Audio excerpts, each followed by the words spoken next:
Sebut Yusril pindah haluan karena 100 miliar. Demokrat diingatkan soal triliunan uang senturi. Ditulis oleh Niha Alif dari Swar.com.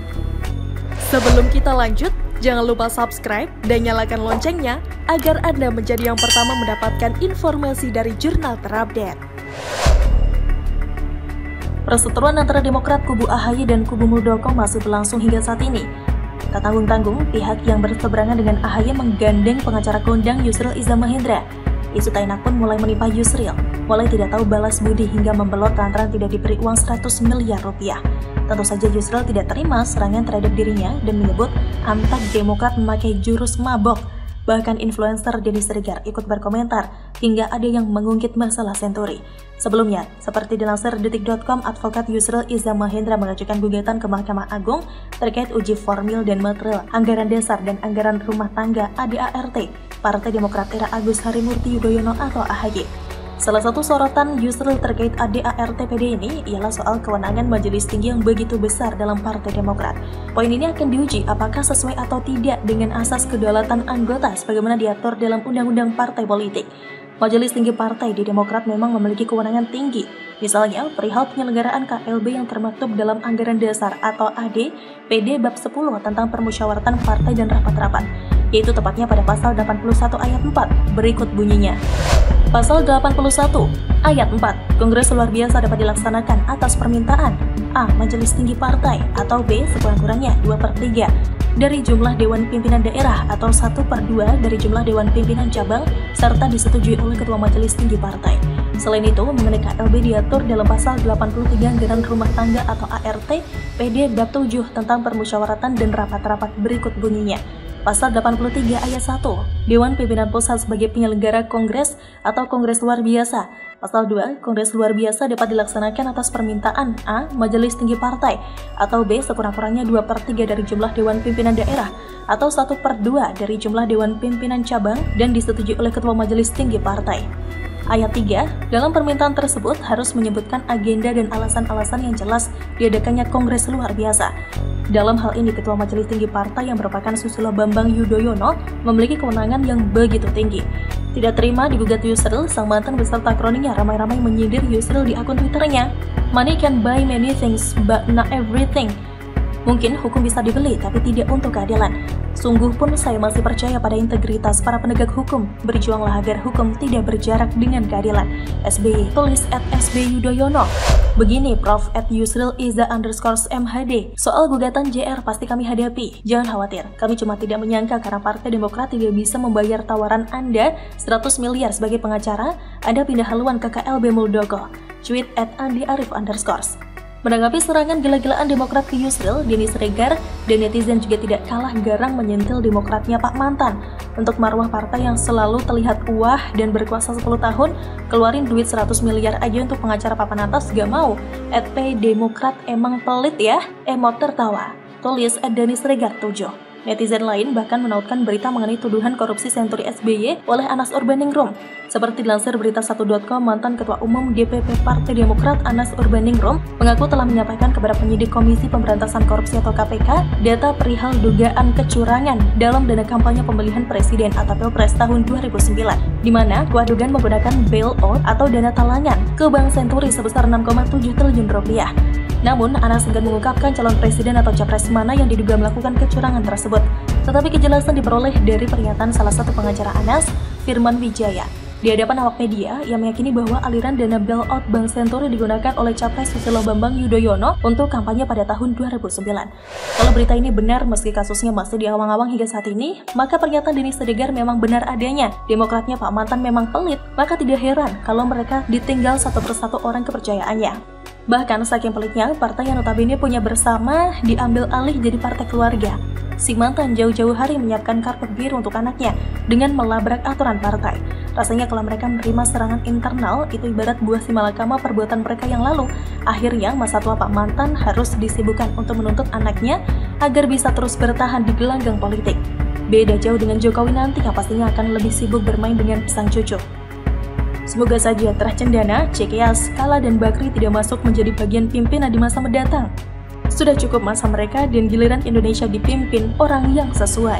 Begitulah kura-kura. Fadli dan PKS kena prank, penembakan Ustadz di Tangerang ternyata korbannya dukun cabul, ditulis oleh Jaya Wijaya dari Sword.com. Sebelum kita lanjut, jangan lupa subscribe dan nyalakan loncengnya agar Anda menjadi yang pertama mendapatkan informasi dari jurnal terupdate.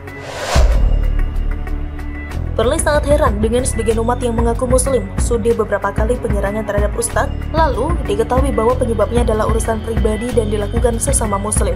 Selalu saja mereka berpikiran yang aneh-aneh, bahkan dihubungkan dengan PKI. Apa mereka nggak kapok kena prank? Mulai dari penusukan almarhum Ali Jaber, hingga yang terbaru pembunuhan Ustadz Arman di Tangerang. Terbukti pelakunya sesama muslim juga. Penulis pun tidak menyimpulkan bahwa semua pelaku penyerangan terhadap Ustadz pasti sesama muslim, tapi penulis berharap agar pihak-pihak terkait melakukan cross-check dulu sebelum berkomentar. Bayangkan sekelas ormas Muhammadiyah saja komentarnya sudah berbau-bau tuduhan. Berikut komentarnya. Iya, kejadian ini bukan sekali, tapi beberapa kali, termasuk yang dihabisi kemarin di Tangerang, ujar Dadang kepada wartawan pada Selasa 21 September 2021. Untuk itu, mohon aparat penegak hukum menyelidikinya. Dikhawatirkan ada grand skenario untuk itu. Tuturnya, ya memang kejadiannya bukan sekali atau dua kali, tapi dari semua kejadian yang pernah terjadi menurut penulis, sangat tidak bijak jika langsung khawatir bahwa ada grand skenario. Memang di sini Muhammadiyah masih main aman, tapi komentar seperti ini tentu akan memancing provokator-provokator untuk menanggapi dengan lebih frontal. Contohnya Fadlizon yang langsung menghubungkan dengan PKI. Berikut komentarnya. Innalillahi wa inna ilaihi raji'un. Turut berduka cita sedalam-dalamnya. Semoga almarhum Ustadz korban penembakan diberi tempat terbaik di sisi Allah SWT. Teror ini mengingatkan kita seperti aksi pihak PKI Jelang G30 SPKI 1965, ujar akun @Fadlizon. Sepanjang penulis mengikuti berita, semua penyerangan terhadap Ustadz pelakunya selalu tertangkap dan tidak pernah ada satupun yang terindikasi bahwa pelakunya PKI. Kenapa harus selalu menghubungkan dengan PKI? Fadlizon harusnya paham berdasarkan sejarah konflik PKI dengan ulama dikarenakan dulu banyak tuan tanah yang adalah ulama dan pemuka agama.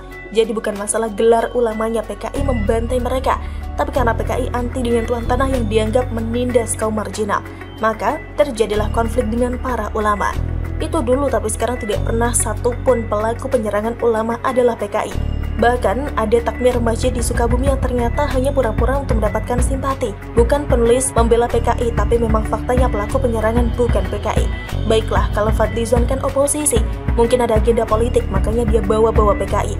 Apalagi ini bulan September. Nah, bagaimana dengan Mahfud MD sebagai Menko Polhukam? Komentar beliau memang tidak salah, hanya saja kurang berimbang. Beliau meminta agar pelaku jangan langsung dianggap orang gila. Lalu bagaimana dengan yang langsung menganggap pelaku adalah PKI? Apalagi menuduh pelaku non-muslim? Adakah Pak Mahfud MD mengingatkan mereka? Komentar Pak Mahfud terkesan takut sama kadrun. Memang keinginan kadrun agar pelaku jangan langsung dianggap orang gila. Kadrun kan maunya pelaku langsung dianggap PKI dan non-muslim. Itu agenda mereka. Apakah Pak Mahfud counter agenda kadrun? Secara politik tuduhan PKI lebih parah loh. Tidak pernah dalam sejarah ada orang dituduh gila, lalu terjadi pembantaian massal seperti orang dituduh PKI. Malah zaman sekarang tuduhan gila itu dianggap candaan, seperti misalnya, gila Lundro. Jadi seharusnya Pak Mahfud tahu mana yang prioritas harus di-counter. Selain yang sudah penulis sebutkan, tentu saja PKS langsung melancarkan agenda mereka. PKS meminta pemerintah segera mengesahkan Undang-Undang Pelindungan Ulama karena adanya kasus penyerangan ini. Mohon maaf, tanpa Undang-Undang Pelindungan Ulama pun kepolisian pasti akan mengamankan para pemuka agama. Justru undang-undang tersebut akan membuat kebal yang ngaku-ngaku ulama tapi ternyata cabul dan provokator. Sekarang gini aja, PKS berikan daftar penyerangan terhadap ulama. Lalu penulis akan berikan list daftar kasus pencabulan yang dilakukan oleh oknum mengaku ulama. Walaupun tidak pantas disebut oknum sih, tak faktanya orang tua percaya memberikan anaknya kepada mereka untuk diajar agama. Terbaru, penyerangan terhadap Ustadz ternyata pelakunya adalah sesama muslim yang balas dendam karena istrinya pernah dicabuli sang oknum Ustadz, yang kemudian diklarifikasi oleh polisi bahwa beliau juga merangkap sebagai paranormal. PKS dan Fadli nggak mau tuh kena prank lagi, yang satu bawa-bawa PKI, yang satu langsung kejar agenda Undang-Undang Perlindungan Ulama. Ternyata pelakunya adalah sesama muslim yang dendam karena istrinya pernah dicabuli oknum Ustadz paranormal. Begitulah kura-kura. Bagaimana menurut Anda? Silahkan tulis komen Anda di kolom komentar. Jangan lupa untuk like, subscribe, dan share. Arkana pamit, sampai jumpa.